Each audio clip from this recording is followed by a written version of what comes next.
So I was going to make my YouTube channel a vlog because I was going to use it as more of a diary than anything. But now that I'm thinking about it, and now that I've actually, like I said before, I've watched YouTube all my life. I've watched music videos to now artists to YouTubers. So YouTube's practically my life. But so I move my laptop back. So I decided that I was going to use it instead of for a vlog, sorry, more of a, my hair looks good. Sorry for that. More of a,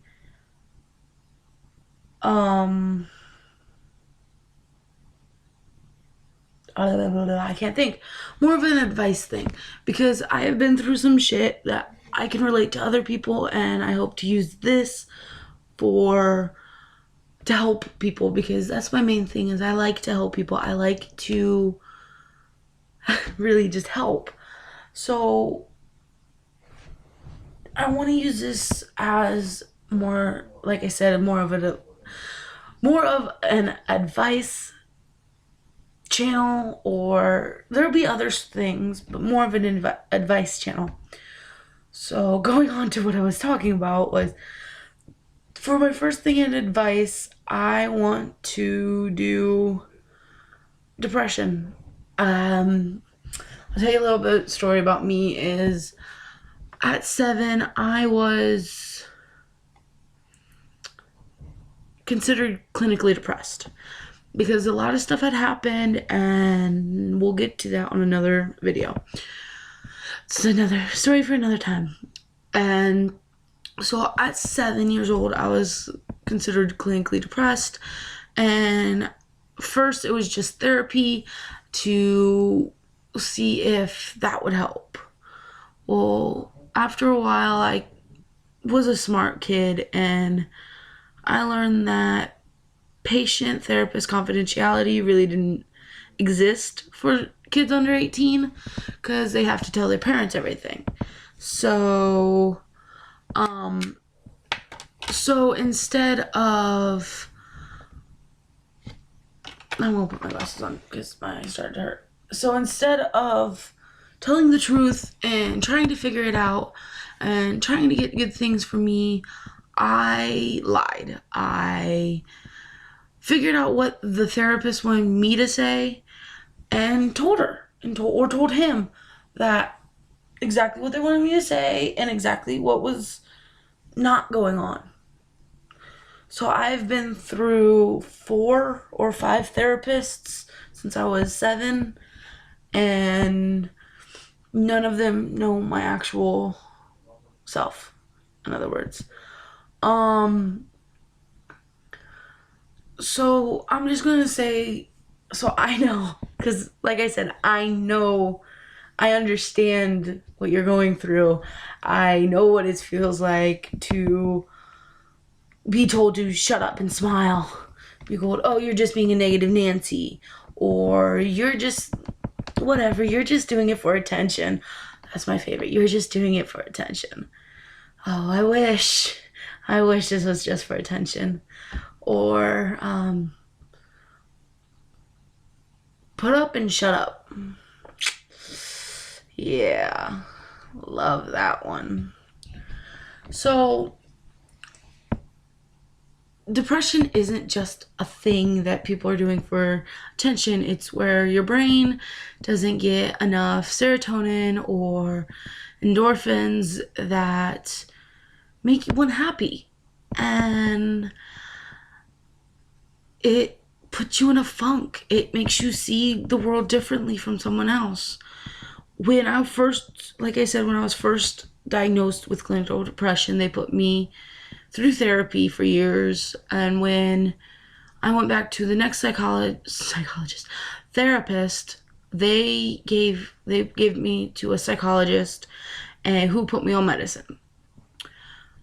After I found out that didn't work, at least for me it didn't, because for me it was just it really just grayed everything. Instead of making me happy, it just was like nothing. I felt nothing. I was nothing. I didn't feel like doing anything. It just felt bland. Life felt bland. So that was the year I was 12. I started to cut. Because pain was better than bland. Pain was better than nothing. Pain was everything at that point. Everything that I could feel, that I wanted to feel. Just saying this was a bad part of my life. And so I started to cut. For me, it wasn't, I did it on my palms, so I could always feel the pain because I would scrunch my hand and nobody would know, or I would cut deeper and I knew where my veins were. So the palm has a lot, but they're not, some of them are not, well, has a lot. And I didn't cut deep enough where I cut into any of the major ones. So for me, cutting solved a problem that the medicine made. In other words, I stopped taking the medicine, focused on cutting, and life just got worse. I was depressed. I was angry. I was just downright awful. So, and I couldn't stop. I was addicted. The feeling of the pain where you feel nothing was exotic, was frightening, was amazing. And there would be times even now where I'm just itching to grab a knife, as I used to, half of a pair of scissors and just slice in my palm. But I don't. And what stopped myself, was thinking about all the people who would be depressed, who would be disappointed in me, and would be pissed. What really stopped me was I had this one friend in ninth grade year, and she was pregnant. She was a year older than I was, and I was going through a really bad time with a bunch of school kids and an ex-boyfriend who cheated and parents who just didn't understand and a little brother who just didn't want to go away.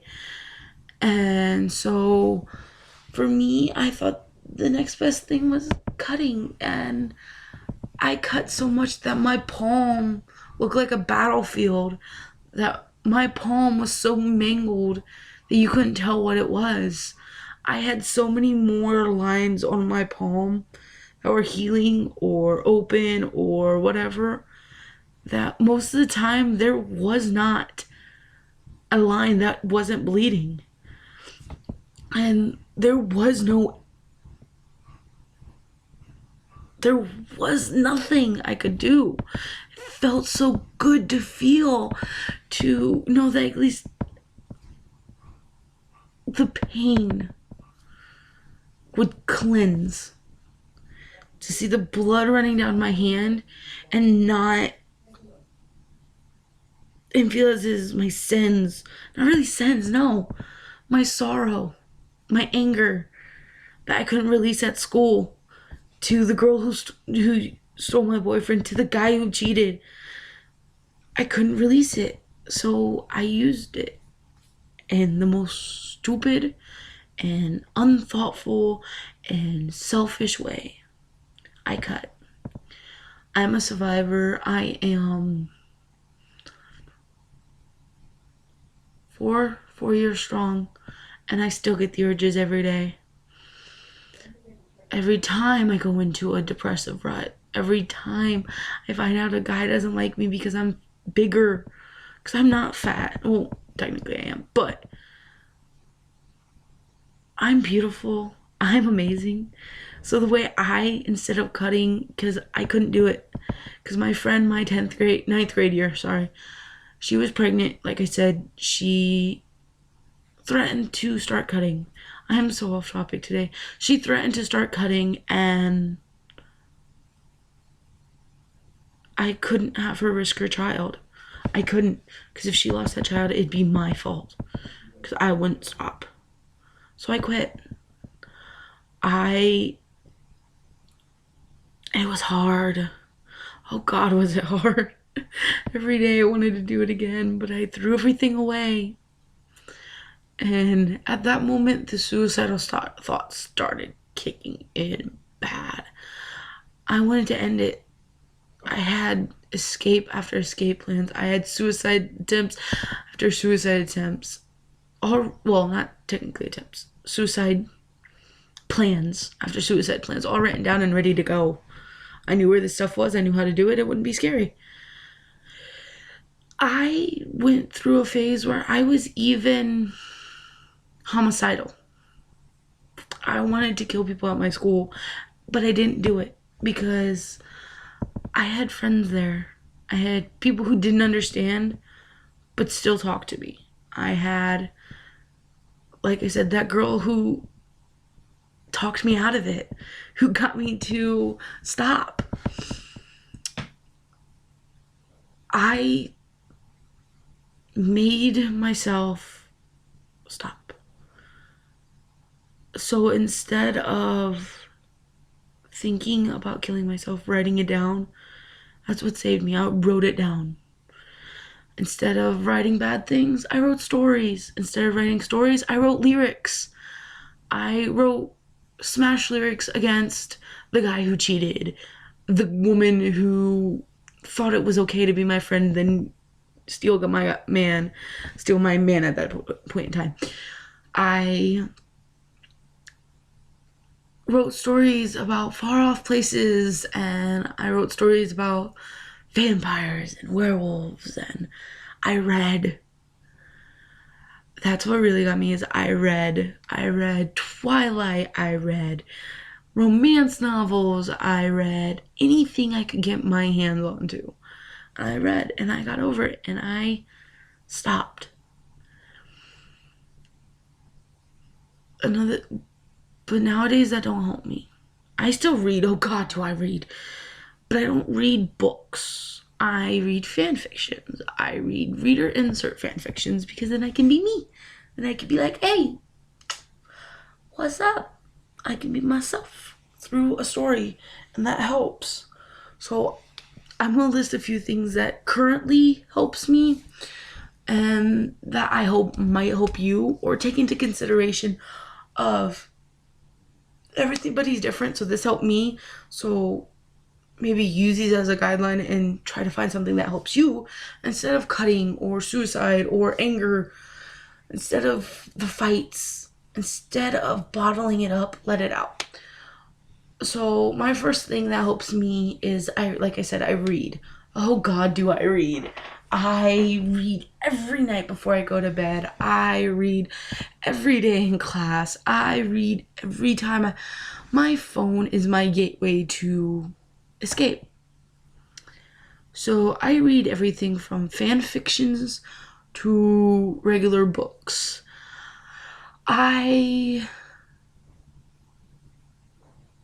Another thing that helps me is I draw, because instead of bottling it up, I can just doodle a heart or a flower or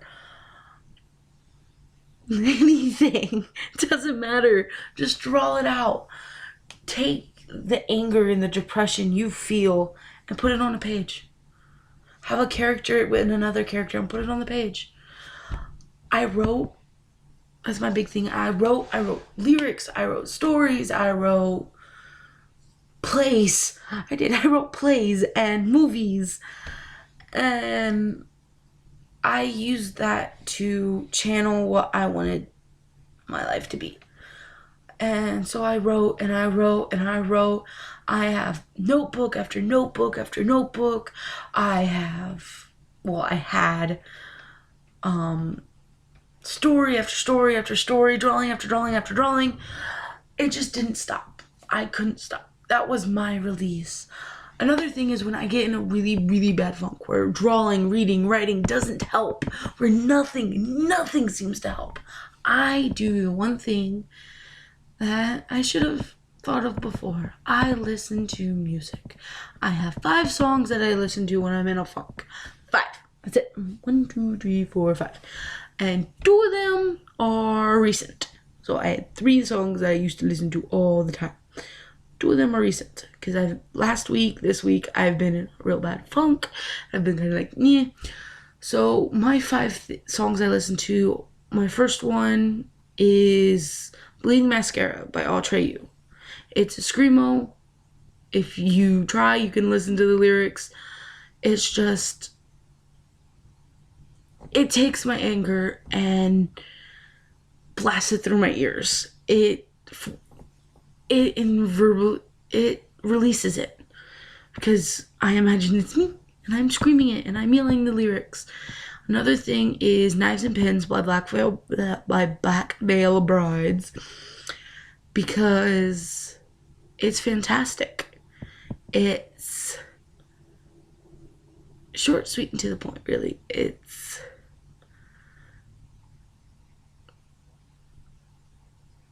You just have to listen to understand if you even like that music. The last one isn't a sad song or a fight song or I'm being an emo moment song. It is Big Girl, You Are Beautiful by Micah. That's because I am a big girl and it's more of an empowering song where instead of thinking, oh God, I can't do this, I don't want to do this, nobody's gonna like me, everybody hates me, blah, blah, blah. It's no. I am perfect, I am good, and I can be whoever I want to be, and nobody, let me say that again, and nobody can stop it. And so it's an empowering song. So, and the last 2 are recent. One is Touch by Troye Sivan, because it's just, for me, a song, the backbeat is good and I can dance to it, I can have fun to it, and it's just a fun song. It's just a really good dance song and I could just dance away my worries. And then the last one is Secrets by Mary Lambert, because it's about, hey, the world can know my secrets. Oh well, I don't care anymore. What are they gonna do? Judge? Oh well. And I urge you guys to at least listen to the last 3, because they're fantastic songs. They're uplifting and fun songs, and they're great songs. So that's really all I wanted to say. I hope those who do cut, who do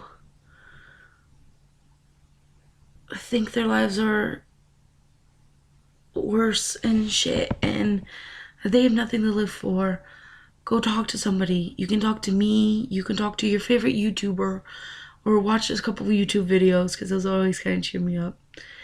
And, well, really just go talk to anybody. You have somebody, friends, family, me. I will gladly be there for every single one of you. I will put all my information from Facebook to Twitter to Tumblr.